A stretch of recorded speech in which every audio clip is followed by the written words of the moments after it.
So we are back into another Dragon Ball Super card game video, and this one's going to be kind of quick. I just wanted to take the time to actually go over some of these cards, and as well as the new releases and previews and stuff, since I've been busy with the San Diego celebrations and a bunch of other stuff, and I didn't really have time. So trying to catch up on some stuff, so that way the next week I can build some decks and do some fun stuff and all the other things, But let me know what you think about this, all the things I'm going to be talking about. Subscribe if you are new, so like, dislike, all that other jazz, join the Discord, all that. But what I wanted to talk through is basically the World Tournament, Seal Tournament type of thing, where it has 12 different kinds in total, where they are all new cards. This was released on April Fool's Day. People thought it was April Fool's, but now it's still here. It's the 4th.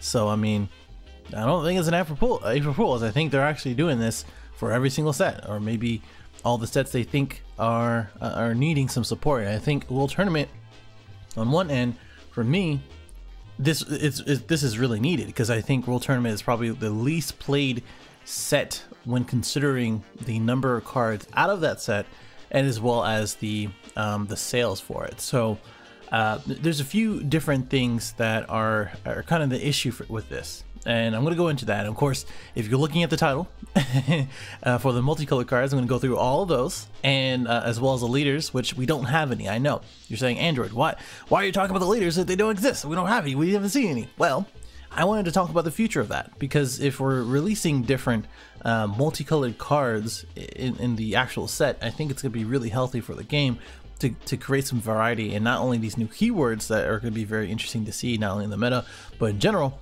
But we really have to tread carefully when it comes to the leaders, and I'll go into that in a little bit too. But the first thing is this, which is the limited tourney, which is similar to the one that is going on right now, which is the set 5 one. You buy sealed packs, which you have 6 of them, and then you get a pack that is 3 cards in total in it. In which, you know, obviously this is the Miraculous Survival set 5 stuff, which I'll take a second to take a look at if you haven't looked at those already. And they're designing it, and it has 12 cards in total, or 20 kinds of cards in total. So we have no idea when they're actually going to be out, right? We don't. I would say within the next week or the end of the month at the very latest, because the set 5 power boosters are going on, and after that's done, this is probably going to be next, right? And then we have we have June, in which you have the expansion sets, and then etc. etc. But the issue with this, which a lot of people are having issues with in general, is the number of cards, the pure sheer number of cards that are in this pack. Then you only get 3 of them. So if there are 20 kinds in total, which my guess are going to be 10 foil, 10 non-foil, right? You know, they could pull a fastball or a curveball in which they can throw in new leaders, right? They can throw in multicolored cards, and they can do a lot of different things, right? But my guess is that is 10 non-foil, 10 foil, 10 cards in total. For all the other power boosters, we've only experienced having 5. Right? And that makes sense, because you can go to a few of these tournaments, and you can probably build up a playset and then trade for other ones, you know, all the other ones. But at worst, if we have 20 of them, it's going to take a lot out of not only the stores, but players in general. So there's a few things that can happen. The first thing is that, okay, so we have 4 of that month. 4 of them, if you attend all of them and there's no shenanigans, you have 1, 2, 3, 4 different packs with 3 different cards in the pack, right? If there are 20 kinds, you have 3 in a 20 chance to get the card that you want, and then even lower chance to even finish that playset. So that is forced not only for the store to put out more, either out of bulk or sheer will, I guess, or the players to either trade or sell them, which means the ones that are going to be released are going to be even more limited in the kinds, because there are 20 of them. Thus the prices for them, which Bandai doesn't care about the price for secondary market. I will let you know right now, they don't care. The only thing that benefits them is the people who are buying sets to make money. You should never do that. Even in the game that is becoming successful like this, I don't think you should do that. I think you're gambling. It's not really good, right? Unless there's a surefire way and you have a method. I don't know, but you shouldn't do that, right? But the sheer number of them, having 20 of them, let's say again at worst, and only 3 cards per pack, and only 4 limited tourneys every month, or for that month for these stores, and not all stores are going to be doing it because World Tournament, either they have to buy new product, or because you have to have 6 packs, or they sell whatever, if they allow this sell their previous stock, in which some stores haven't even bought World Tournament, right? Or they sold it at a completely different price from before, like super cheap, right?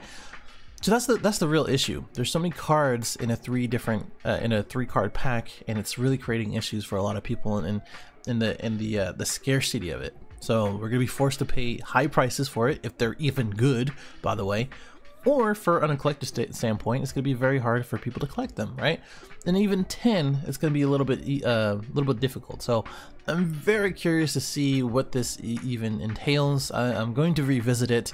I'm gonna talk about it. If there's 20 cards, okay, there are 20 cards, but at the same time, it's gonna be a shit show if it all kind of blows up in Bandai's face. So Bandai, if you're listening to this, why did you pick 20? You could have just went with 5. The support for World Tournament is very much needed, but yeah, it will be coming in June. So most likely next month or this month, we'll see some previews. All right, moving on to the expansion set. So we have this one, the number 4, which is the Unity of Saiyans, and then we have the Unity of Destruction, which has all of the villains, quote unquote, / Asian destruction stuff. Both of them have the same number of cards. So we have 3 booster packs, which is pretty cool, of set 6. So I mean, it's kind of getting hard to see those. We're supposedly, quote unquote, getting a restock in April. I think that's common knowledge now. And then in May, next month, we're going to have even more because of this. I don't know if they're restocking an actual product, or this is the restock that they're talking about, but who knows. Then we have 8 cards, which includes 4 exclusive cards and 4 alternative foil cards. So thing is that I think these are all 4 different cards, and we'll just look at it. I think we'll just look at it. And then the 4 alternative foils. So we have 2, 2, 2, 2. And I think it is just like how we were talking about before, in which the news article has said it has 8 cards, basically 8 limited cards, and you get 4 of them. So I don't know if it's 4 of like 1 of each maybe, and then 4 non-foil, foil. I don't know. They're probably like random at random, like you get 2 of 2 of this one, and then foil of 2 of 2 of that one. Who knows? But I think this is a pretty good value at 16 bucks. Especially since these cards are very, very interesting. And of course, finally we have the expansion sets like video, in which it shows all of the new cards and how they work, and like if you see Aegis, I think this is Aegis or Arrival, in which you play it from your hand and all the other stuff. We'll kind of go over that too, but this is new summer, so June. All this other stuff, so I think this is probably good to kind of take a look at anyway.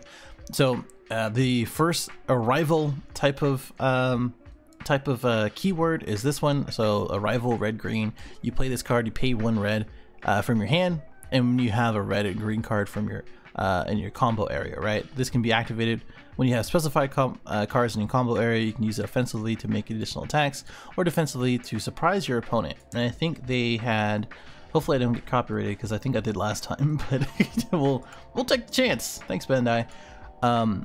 Really advertising and promoting your game pretty much every single time that I can, but then you copyright me. Thank you. So this is how it works, in which they attack, you combo these 2, and then you pay 1, and then you play out the 5-drop multicolored card. And it's the same thing for the if we go down here, Alliance. When this card attacks, you may activate the skill by choosing 1 or more red or green battle cards in your battle area and switch into rest mode. And this card gains the power equal to the total power of the card switched to rest mode by the skill, and gains triple strike.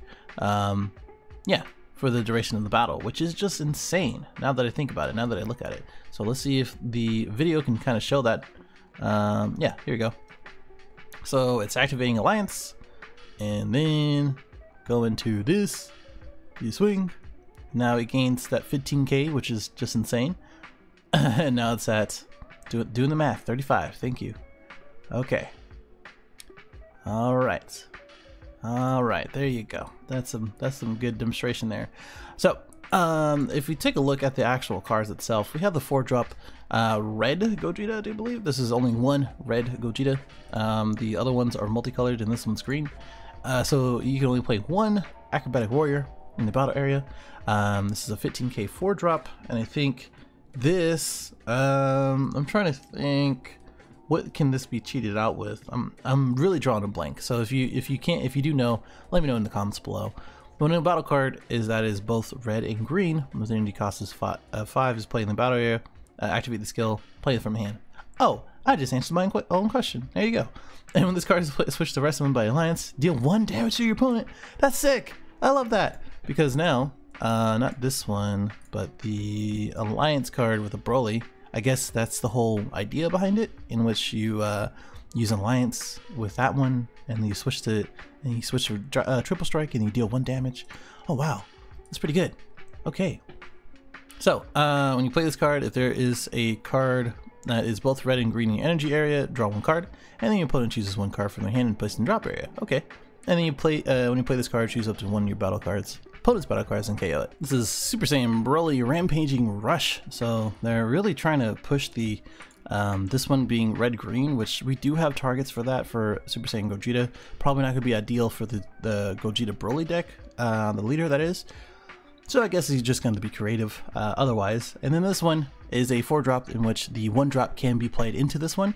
And if you have red and green in your energy area, which should be pretty easy by turn 2, you get to draw 1, they choose 1, and then you get to KO 1. This does a lot. So I think this is going to be a pretty expensive card, especially considering all the other red, or all the other green Broly stuff. So pretty cool. Only thing is that you're not able to get into the next chain, but I don't know if that's going to be the biggest thing to kind of consider. I think this with the Chi-Lai and as well as the Oob support is going to be really, really good and really interesting to take a look at, because you don't have to take a life, although you get away, you don't really get the card advantage, but something to consider. And now we have the one that we just saw, in which the art on all of these is gorgeous. Love the multicolored art around it. This is probably going to be some good collector stuff, honestly. This is a Resonant Explosion 5-drop 20k, in which this is the Double Striker. You play this card from your hand when you have red or green area in your combo area. And then, of course, this being a 5 instead of a 6, it sucks because you can't evolve it. Oh well, I think it should be a red Gogeta anyway. And then Energy Exhaust. So this one, as well as this one, has Energy Exhaust, in which if you charge it, it has to be charged in the energy area. I was actually talking about this at the Celebrations event, in which Senzu Bean can get around that. Awakening on your for your leader, in which you pay 1 for something else and you awaken it on tap 2, would be pretty good. I think the Green Broly leader, where it's 1 untap 1 and draw 1 type thing, is really good for that, so that way you can use it immediately. And then the other thing that I really want to understand and know is that, is this considered both red and green? And my assumption is yes. I think it would be. This is the reason why this is energy. This has a new keyword, is because of that. You can pay red or green for the cost that you're going to be paying for. So that's my assumption. And then when you play this card, choose up to 1 of your opponent's battle cards, 4 or less, and KO it. You can't play it for the rest of your turn. For 1 energy, it's pretty good. You do lose out on 2 cards though. And then EX Evolve Red, Green, Green. Okay, with the Broly card, energy cost of 4, which would probably be the one that we just looked at. When card attacks, pretty much the same thing that we're looking at. If you play this card with Evolve, it can't be KO'd by the opponent. Okay, that's pretty good. So just like the Gogeta cards that we already know, it can be KO'd, but it can be warped, and it can be sent to hand or deck or etc. So I don't think, just to double check, to see if there are anything else as far as to say, can you use it for red or green energy, etc. But I don't know. This is the same thing, but these are the Bojack and as well as Janemba cards. They are really pushing towards using Bojack and Janemba together, and I think it's going to be a pretty sweet archetype. I don't know if you, well, I guess Mill would be pretty cool, but this one is the 2-drop Janemba, which is a little bit different, but you activate main, pay 1, 2-drop 10k. Love the art. Choose up to 1 Agent Destruction card with energy cost of 4 that is both yellow and blue from your deck, and play to rest mode. Shuffle your deck and then place this card at the bottom of this deck. So it's going to be this target, in which this one has a lot going at it. Okay, a lot of stuff going on here. A lot of colors, a lot of stuff. It's a blue yellow, and it's a Janemba Resonant Agent of Destruction, and it's a barrier card in which it has Aegis. So Aegis, well, I'll just read it here. If you're once per turn, if your opponent's during your opponent's turn, activate this during the defensive step by placing cards from your drop area in your hand to the drop area that match all colors specified by Aegis. So you drop a blue and a yellow card, and then choose 2 of your energy to active mode. I think the time that this was being showcased, I hate that they didn't avail videos, because people were cheering on when we were hearing this. We saw this, so this is pretty sweet. Obviously, Borgos, a number of other cards get around this, but it is still pretty sweet to actually have. And as well as, by the way, TN. So I don't know if this is going to be as effective as you may think. And it's on their turn, so you know, well, I mean, on their turn, no Borgos, but TN. Okay. When this card activate 8 Aegis, if there are no Evil Incarnate cards in play in your battle area, then this card, place 1 card from the top of your opponent's deck to the drop area. So it does mill out on that. And I think this one doesn't have it. Well, maybe it does. Okay, yeah, it does. Don't want to play that. Let's go to the Aegis over here. So this is the defensive step, which is the combo type thing. If we look at it real quick, and then you drop 2, untap 2, and then boom. There you go. Pretty simple, right? And then now we have the Bojack, Pirate's Pride. This is the negate for 3, by the way. During your opponent's turn, if there is a card that is blue and yellow in your energy, reduce this card energy cost by 2. So there's a 1-drop 10k counter card. Pretty cool if you have blue and yellow, that is. When you play this card, your opponent places the top card from their deck in their drop area, so mills 1. And then now we have this one, in which has a blocker, a rival, 1 yellow, and then you do the blue-yellow combo, basically. It has energy exhaust, and then you play this card, choose up to 1 of your opponent's battle cards, and switch to the rest mode, and then they place the top card into the drop area. So this is cool, because now it's a 4k blocker for 1 yellow, as long as you have the blue and yellow, and I think that's very easy.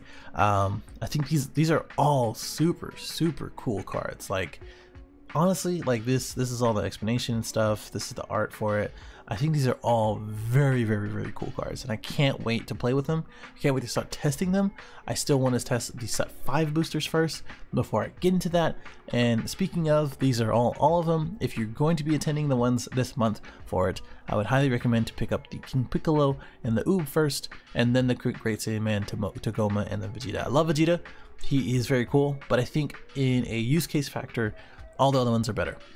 And they make the Shenron leaders better, respectively Chilai, Oolong, Great Saiyaman, Sorbet, and then of course the Black Mass Saiyan. So yeah, that is it for me. I talked quite a lot again. Definitely let me know what you think, and what you think about these multi-card cards. I think they're very cool. I just wanted to go over them. I didn't see all of them. I wanted to talk about this for a little bit. Oh, and the issue with the leaders for multicolor cards. The only reason why I say there may be an issue is because now we have to consider, okay, what's fair, right? Do we allow Vegito, and as well as After Image Technique? Do we also allow Shigesh, and as well as, you know, what's the like a black card, like a black yellow leader card, in which, you know, you can use I'm drawing a blank, but things that are very specific, right? Are we going to allow both of those things, and how do we make that fair? I think that's the thing that Bandai really has to tread carefully on when it comes to multicolored leaders. And personally, I don't think they should ever make multicolored leaders. I think the way that leaders are right now and in the future are great. I think the way that they're approaching these multicolored cards for battle cards that we take a look here already is great. And I don't think we should break the game by introducing the multicolored leaders. And if we do, very interested in seeing how they approach it and how it's how people handle it. But yeah, I'll see you in the next one. Subscribe if you're new. Later.